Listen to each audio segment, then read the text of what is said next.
A moss garden can make a great place to relax and cool off from this summer heat. Today, Southern Gardening is at the home of Jack and Nadine in Petal, Mississippi, sharing with you their enchanting moss garden. As you enter the moss garden, you are greeted with a cute moss garden sign and one of the many ant sculptures located throughout the gardens. The ant sculptures add a whimsical feel to the moss garden area.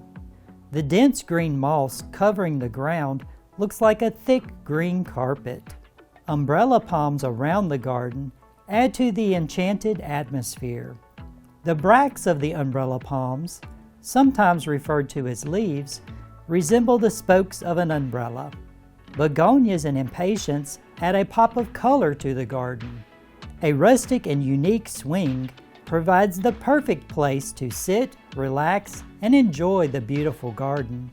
Right now, Mother Nature has provided bright yellow-orange colored mushrooms popping up through the moss.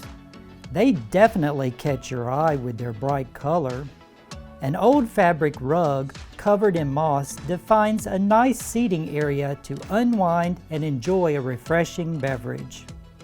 A variegated cast iron plant in a beautiful ceramic pot is at the entrance to the seating area.